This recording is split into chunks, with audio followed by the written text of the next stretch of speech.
Hello பசங்களா, welcome to ignite NITT YouTube channel. நான் உங்கள் ஏஎம் எஃப்யா நர்ஸ்.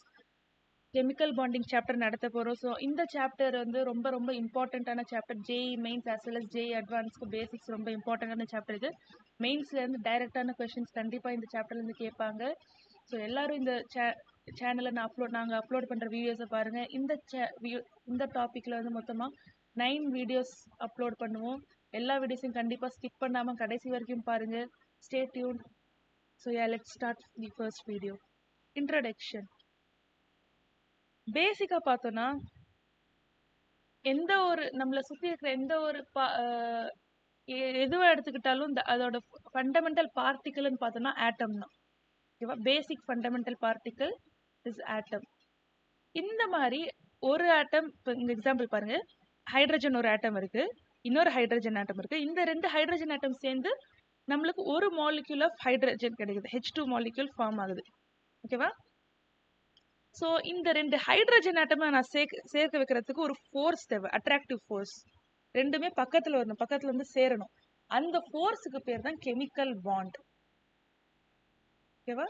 கெமிக்கல் பாண்ட் தான் வந்து ரெண்டு ஆட்டம் இல்லை ரெண்டுத்துக்கும் மேற்பட்ட ஆட்டமை வந்து ஒன்றா வைக்கும். அப்போ தான் ஒரு மாலிக்யூல் ஃபார்ம் ஆகும்.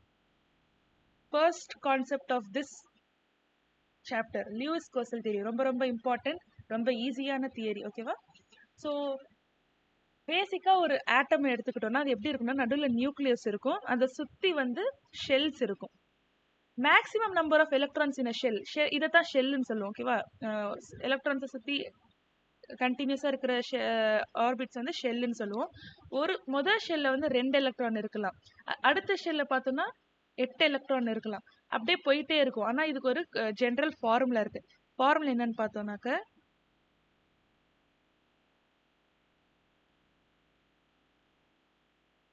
maximum number of electrons in a shell is equal to 2n square. அதாவது n equal to 1 போட்டோம்னா 2 into 1 2. அதாவது முதல் ஷெல்லில் வந்து 2 எலக்ட்ரான் இருக்கலாம். So n equal to 2 substitute பண்ணோம்னா 2 2s are 4, 4 2s are 8. Second ஷெல்லில் வந்து 8 எலக்ட்ரான் இருக்கலாம். அதே மாதிரி இங்கே வந்து 18 எலக்ட்ரான் இருக்கலாம். அப்படியே போயிட்டே இருக்கும். ஓகேவா? ஸோ இந்த ஃபார்முலா வச்சு நம்ம ஒரு ஷெல்லில் எத்தனை எலக்ட்ரான்ஸ் இருக்குன்றதை கண்டுபிடிச்சிடலாம். இந்த தியரியை நான் வந்து ஒரு சின்ன எக்ஸாம்பிளை வச்சு எக்ஸ்பிளைன் பண்ணுறேன். பேசிக்காக பார்த்தோன்னா லூயிஸ் கோசல் தியரி என்ன சொல்லுதுன்னு பார்த்தோன்னாக்க, எந்த ஒரு ஆட்டமும் இல்லை கேட்டையான் ஆனையானாக இருந்தாலும் அதோட அவுட்டர் மோஸ்ட்னா வெளியில் இருக்கிற ஷெல்லில் வந்து 8 எலக்ட்ரான்ஸ் இருந்துச்சுன்னா அது வந்து ரொம்ப ஸ்டேபிள்னு சொல்லுவோம். ஓகேவா? ஆக்டெட்டோட மீனிங் என்னன்னு பார்த்தோன்னா 8. ஓகேவா? ஒரு சிம்பிள் எக்ஸாம்பிளை பார்க்கலாம்.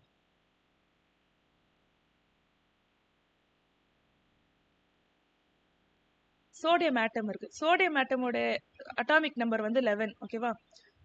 அதை எப்படி எழுதலாம்னா, electronic configuration neon configuration into 3s1. Neon என்னது? 1s2 2s2 2p6, அப்புறம் இந்த 3s1. மொத்தம் எத்தனை எலக்ட்ரான் வந்துச்சு? 6 + 2 + 2 + 1 11 எலக்ட்ரான்ஸ் வந்துருச்சு.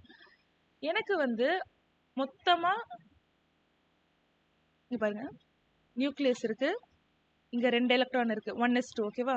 1s2, இங்கே ஒரு எலக்ட்ரான், இங்கே ஒரு எலக்ட்ரான். ரெண்டாவது இதில் வந்து 2s2 2p6, இங்கே 8 எலக்ட்ரான் இருக்கு.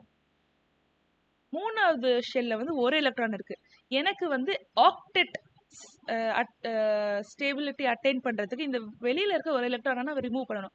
அப்போ வந்து நியான் கான்ஃபிகரேஷனை வந்து நம்ம சோடியம் அட்டைன் பண்ணும். அப்போ நான் என்ன பண்ணணும்? ஒரு எலக்ட்ரானை வெளியில் எடுக்கணும். அதனால தான் Na வந்து ஒரு எலக்ட்ரானை வெளியில் எடுத்தால் Na+ஆக மாறும், கேட்டையான் ஃபார்ம் ஆயிடுச்சு. எப்படி? ஒரு எலக்ட்ரானை வெளியில் எடுத்தோம், ஸ்டேபிள் ஆக்டெட் வெளியில் பாருங்க. இப்போ ஒரு எலக்ட்ரான் நான் எடுத்துட்டேன் இல்லையா? அப்போ கடைசியாக இருக்கிற ஷெல்ல எத்தனை எலக்ட்ரான்ஸ் இருக்கு? 8 எலக்ட்ரான் இருக்கு. இதைத்தான் நான் ஆக்டெட் ரூல்னு சொல்கிறேன். ஓகேவா? ஸோ அதே மாதிரி இப்போ குளோரினுக்கு பார்த்தோம்னாக்க 3s2 3p5 இருக்கு. இதுக்கு ஆக்டெட்டை நான் அச்சீவ் பண்ணுறதுக்கு ஒரு எலக்ட்ரான் எக்ஸ்ட்ராவாக கொடுக்கணும். அப்போ தான் வந்து ஆக்டெட் அச்சீவ் பண்ணும். எப்படி? இங்கே பாருங்க, Cl + எலக்ட்ரான் கிவ்ஸ் Cl-. என்ன எலக்ட்ரானிக் கான்ஃபிகரேஷன் அச்சீவ் பண்ணுதுன்னு பார்த்தோன்னா ஆர்கான் கான்ஃபிகரேஷன்.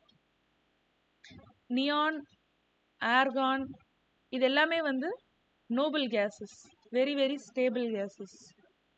இதோட கான்ஃபிகரேஷனுக்கு ஈக்குவலாக எந்த ஒரு கேட்டையான் ஒரு ஆனியன் இருந்துச்சுன்னா அது ரொம்ப ஸ்டேபிள்னு சொல்லுவோம். ஸோ இந்த Na பிளஸும் இந்த Cl மைனஸும் சேர்ந்துச்சுன்னா NaCl ஃபார்ம் ஆகும். Na plus plus Cl minus Cl minus. இந்த பாண்ட் இருக்கு இல்லையா, ஒரு கேட்டையான் ஆனியானுக்கு நடுவில் ஃபார்ம் ஆகிற பாண்ட் என்ன பாண்டுன்னு சொல்லுவோம்னா எலக்ட்ரோவேலண்ட் பாண்டுன்னு சொல்லுவோம். ஞாபகம் வச்சுக்கோங்க, எலக்ட்ரோவேலண்ட் பாண்ட் வந்து கேட்டையான் ஆனியானுக்கு நடுவில் மட்டும்தான் ஃபார்ம் ஆகும். அட்ராக்ஷன் ஃபோர்ஸஸால, எலக்ட்ரோஸ்டாட்டிக் அட்ராக்டிவ் ஃபோர்ஸஸால ஃபார்ம் ஆகுற பாண்ட் இது. ஓகேவா? ஸோ லூயிஸ் சிம்பிள்ஸ் என்னன்னு பார்த்தோம்னா, the formation of a molecule only the outer shell electrons take part in chemical combination and they are known as valence electrons. அதாவது நான் இப்போ சொன்னேன் இல்லையா, இங்க பாருங்க, லித்தியம் இருக்கு. லித்தியமோட எலக்ட்ரானிக் கான்ஃபிகரேஷன் என்ன? 1s2 2s2 2p1. இந்த வெளியில இருக்கிற ஒரு எலக்ட்ரானை மட்டும் தான் நம்ம வந்து இங்க காமிப்போம். அதைத்தான் வந்து லூயிஸ் சிம்பிள்னு சொல்லுவோம். வேலன்ஸ் எலக்ட்ரான்ஸை மட்டும்தான் வந்து எப்பவுமே லூயிஸ் சிம்பிள்ல காட்டுவோம். அதே மாதிரி பெரிலியமோட எலக்ட்ரானிக் கான்ஃபிகரேஷன் என்னன்னு பார்த்தோம்னாக்கா 1s2 2s2 2p2. So 2 electron. அதே மாதிரி போரானுக்கு 3 எலக்ட்ரான், கார்பனுக்கு 4 எலக்ட்ரான், நைட்ரஜனுக்கு 5 எலக்ட்ரான், ஆக்சிஜனுக்கு 6, குளோரினுக்கு 7, நியான் வந்து இப்போதான் சொன்னேன் நோபல் கேஸ் 8 எலக்ட்ரான் இருக்கும் எப்பவுமே. இந்த சிம்பிள்ஸ் ரொம்ப ரொம்ப இம்பார்ட்டன்ட், எல்லாரும் நல்லா பார்த்து வச்சுக்கோங்க. லூயிஸ் ஸ்ட்ரக்சர்ஸ் வரையறதுக்கு ரொம்ப இம்பார்ட்டண்டான சிம்பிள்ஸ் இது. ஸோ அதே மாதிரி இங்கே ஒரு எக்ஸாம்பிள் இருக்குது, இதை எல்லாரும் ட்ரை பண்ணுங்க. கால்சியம் இருக்குது. கால்சியமோட எலக்ட்ரானிக் கான்ஃபிகரேஷன் 4s2. இதுக்கு வந்து நான் stable electronic Nobel case configuration attain பண்ணுறதுக்காக 2 எலக்ட்ரானை வெளியில் எடுக்கிறேன். எந்த 2 எலக்ட்ரான்? Valence electrons 4. எப்பவுமே வந்து வேலன்ஸ் எலக்ட்ரான்ஸ் மட்டும் தான் நம்மளால ரிமூவ் பண்ண முடியும். உள்ள இருக்கிற எலக்ட்ரான்ஸ் எப்பவுமே யாராலையும் தொட முடியாது. ஓகேவா? ஸோ இந்த எலக்ட்ரானை நான் ரிமூவ் பண்ணேன்னா ஆர்கான் கான்ஃபிகரேஷன் கால்சியம்க்கு கிடைக்கும். அதே மாதிரி ஃப்ளோரினுக்கு வந்து நான் ஒரு எலக்ட்ரான் எக்ஸ்ட்ரா கொடுக்குறேன். எக்ஸ்ட்ரா கொடுத்தேன்னா இந்த 2s2 2p5 வந்து 2s2 2p6 மாறி நியான் கான்ஃபிகரேஷன் வந்துடும். அப்போ ரொம்ப ஸ்டேபிளாக மாறுமா? ஸோ இந்த Ca+2 ப்ளஸ் 2 CF மைனஸ் இருக்கு, இங்கே +2 சார்ஜ் இருக்கு, +2 ஃப்ளோரின் கொடுத்தேன்னா CaF2 ஃபார்ம் ஆகும். இந்த மாதிரி தான் வந்து CaF2 ஃபார்ம் ஆகுது. Okay. Octet rule. According to this, atoms can combine either by transfer of valence electrons from one atom to another or by sharing of electrons in order to have an octet in their valence shells. அதாவது ஒரு ஆட்டம்க்கு valence ஷெல்ல, அதாவது வெளியில இருக்கிற ஷெல்ல வந்து 8 electron இருக்கணும் எனக்கு. அது எப்படியெல்லாம் நடக்கலாம், ஃபார்ம் ஆகலாம்னா, அதாவது இங்க போய் பார்த்தோம் இல்லையா, சோடியம் வந்து ஆக்டேட்டை அச்சீவ் பண்றதுக்கு ஒரு எலக்ட்ரானை வெளியில கொடுக்குது, ஃப்ளோரின் வந்து ஒரு எலக்ட்ரானை எடுத்துக்குது, கால்சியம் ஒரு எலக்ட்ரானை எடுத்துக்குது. அந்த மாதிரி எலக்ட்ரானை டிரான்ஸ்ஃபர் பண்ணி கெய்னிங் ஆர் லூசிங் எலக்ட்ரான்ஸ், எலக்ட்ரானை கொடுத்து இல்லை எலக்ட்ரானை வாங்கிக்கிட்டு இல்லை எலக்ட்ரானை ஷேர் பண்ணிக்கிட்டு, இந்த ஷேரிங் ஆஃப் எலக்ட்ரான்ஸ் தான் வந்து கோவேலண்ட் பாண்டுன்னு சொல்லுவோம். கோவேலண்ட் இப்போ வந்து எலக்ட்ரோவேலண்ட் பாண்ட் என்னன்னு பார்த்தோம் இல்லையா, ஒரு கேட்டையான் ஆனியானுக்கு நடுவில் ஃபார்ம் ஆகிற பாண்ட் வந்து எலக்ட்ரோவேலண்ட் பாண்ட்னு சொல்லுவோம். அதே வந்து ஷேரிங் ஆஃப் எலக்ட்ரான்ஸால ஃபார்ம் ஆகிற பாண்டை வந்து கோவேலண்ட் பாண்டுன்னு சொல்லுவோம். எக்ஸாம்பிள் பாருங்க, குளோரின் இருக்கு. குளோரின் கிட்ட எத்தனை வேலன்ஸ் எலக்ட்ரான்ஸ் இருக்கும்? 7 வேலன்ஸ் எலக்ட்ரான்ஸ் இருக்கும். எனக்கு வந்து ஆக்டெட்டுக்கு இதுக்கு ஒரு எலக்ட்ரான் தேவை, எக்ஸ்ட்ராவோ எனக்கு ஒரு எலக்ட்ரான் இதுக்கு தேவை. அதே மாதிரி இந்த குளோரினுக்கு கூட ஒரு எலக்ட்ரான் தேவை. 7 எலக்ட்ரான் இருக்கு, ஒரு எலக்ட்ரான் எனக்கு வேணும் ஸ்டேபிள் ஆக்டெட் கான்ஃபிகரேஷன் ஃபார்ம் ஆகுறது. அப்ப இது என்ன பண்ணுனாக்க, 1 இங்க ஒரு எலக்ட்ரான் வச்சுக்கோங்க, 1 2 3 4 5 6 குளோரின் 1 2 3 4 5 6. இந்த 2 எலக்ட்ரான் இருக்கு இல்லையா, இது பாண்ட் ஃபார்ம் பண்ணும்.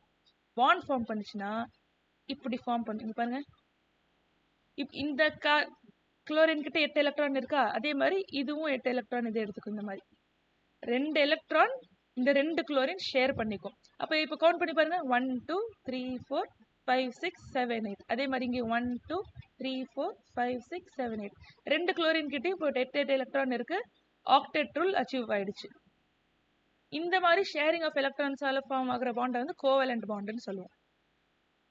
பாருங்க, இன்னும் ஃபியூ எக்ஸாம்பிள்ஸ் இருக்கு. ஸோ கோவேலண்ட் பாண்ட்ல வந்து இங்க single bond, types of bond பார்த்தோம்னா சிங்கிள் பாண்ட் இருக்கு, double bond and triple bond. H2O water மாலிக்யூல்ல வந்து ஆக்சிஜன் கிட்ட மொத்தம் எத்தனை எலக்ட்ரான்ஸ் இருக்கும்? 6 வேலன்ஸ் எலக்ட்ரான்ஸ் இருக்கும். ஹைட்ரஜன் கிட்ட ஒரு வேலன்ஸ் எலக்ட்ரான் தான் இருக்கும். ஒரே ஒரு எலக்ட்ரான் தான். ஹைட்ரஜனோட கான்ஃபிகரேஷனே 1s1 தான் இல்லையா? ஸோ இங்க பாருங்க, ஹைட்ரஜன் கிட்ட ஒரு எலக்ட்ரான், ஆக்சிஜன் கிட்ட வந்து மொத்தம் 6 எலக்ட்ரான், 1 2 3 4 5 6. இது வந்து ஹைட்ரஜனோட எலக்ட்ரான், இதுவும் ஹைட்ரஜனோட எலக்ட்ரான். இது வந்து ஆக்சிஜன் வந்து இதுகிட்ட ஒரு எலக்ட்ரான் கொடுக்கும், இதுகிட்ட ஒரு எலக்ட்ரான் கொடுக்கும். அப்போ பாருங்க, இதுகிட்ட 2 எலக்ட்ரான் வந்துச்சா? ஹைட்ரஜன் மட்டும் எப்பவுமே வந்து 8 எலக்ட்ரான் வச்சுக்காது, 2 எலக்ட்ரான் தான் வச்சுக்கும். அது மட்டும் ஒரு சின்ன எக்ஸெப்ஷன் கேஸ். ஏன்னா ஸ்டார்டிங் வந்து டபுளெட் மட்டும் தான் அது வச்சுக்கும், எப்பவுமே ஆக்டெட் ஃபாலோ பண்ணாது. மற்ற எல்லா ஆட்டம்ஸ் வந்து ஆக்டெட் ரூலை ஃபாலோ பண்ணும். ஹைட்ரஜன் மட்டும் 2 எலக்ட்ரான்ஸ் வச்சுக்கிட்டாலே ஸ்டேபிள் கான்ஃபிகரேஷன் அட்டைன் பண்ணிக்கும். எந்த ஸ்டேபிள் கான்ஃபிகரேஷன்? ஹீலியமோட ஸ்டேபிள் கான்ஃபிகரேஷனை அச்சீவ் பண்ணும். அதே மாதிரி கார்பன் கிட்ட வந்து 4 வேலன்ஸ் எலக்ட்ரான், இதுகிட்ட 6 வேலன்ஸ் எலக்ட்ரான், இதுகிட்ட 6 வேலன்ஸ் எலக்ட்ரான். ஸோ இது 2 ஷேர் பண்ணும், இதுகிட்ட 2 ஷேர் பண்ணும். இப்போ பாருங்க, 1 2 3 4 5 6 7 8. கார்பன் கிட்ட 8 எலக்ட்ரான் இருக்கா? அதே மாதிரி இங்கேயும் பாருங்க, இந்த ஆக்சிஜன் கிட்ட 8 எலக்ட்ரான் இருக்கு, இந்த ஆக்சிஜன் கிட்ட 8 எலக்ட்ரான் இருக்கு. அதே மாதிரி நைட்ரஜனும் ட்ரிபிள் பாண்ட் ஃபார்ம் பண்ணும். So yeah, let's go to the next topic, Lewis structures. அதாவது லியூவிஸ் சிம்பிள்ஸ் நம்மளுக்கு எப்படி எழுதணும்னு தெரிஞ்சுக்கிட்டோம்னா லியூவிஸ் டாட் ஸ்ட்ரக்சர்ஸ் அதே ரூலை ஃபாலோ பண்ணி வரைஞ்சிடலாம். The Lewis dot structures provide a picture of bonding in molecules and ions in terms of shared electrons and their octet role. Examples பாருங்க, இப்போதான் நம்ம ஃபர்ஸ்ட் எக்ஸாம்பிள் பார்த்தோம் இல்லையா? ஹைட்ரஜன் எப்படி ஃபார்ம் ஆகுது, ஆக்சிஜன் பார்த்தோம். இது வந்து ஓசோன் மாலிக்யூல், இது வந்து NF3, இது வந்து கார்போனேட் CO3 2- கார்போனேட் அயான், இது வந்து நைட்ரிக் ஆசிட்.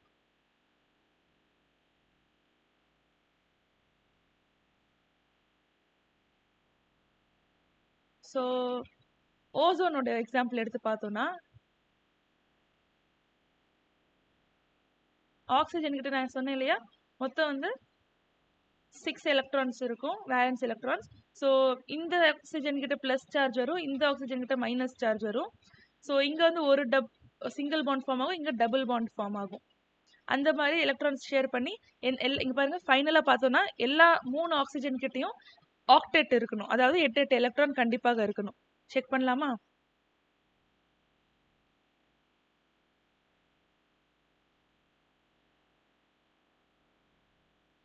ஒன், இங்க இந்த ஆக்சிஜனை பார்க்கலாம், 1 2 3.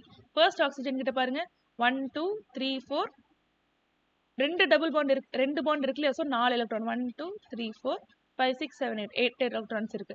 அதே மாதிரி இந்த செகண்ட் ஆக்சிஜன் கிட்ட பாருங்க, 1 2 3 4 5 6 7 8, 8 எலக்ட்ரான்ஸ். ஷேரிங் ஆஃப் எலக்ட்ரான்ஸ் எல்லாமே கோவலன்ட் பாண்ட்ஸ் தான். அதே மாதிரி இங்க பாருங்க, ஒரு பாண்ட் இருக்கு நடுவில், 1 2 3 4 5 6 7 8, இதுக்கிட்டையும் 8 எலக்ட்ரான்ஸ் இருக்கு. ஸோ கோவலன்ட் பாண்ட் பார்த்தோம்னா எல்லா ஆட்டம்ஸ் கிட்டையும் 8 எலக்ட்ரான்ஸ் ஃபைனலாக இருக்கணும் ஷேரிங் ஆஃப் எலக்ட்ரான்ஸில். இதுதான் வந்து ஃபர்ஸ்ட் வீடியோட end. So thank you so much. Wait for the second video. Let's start the second video. Thank you so much. Until then, bye.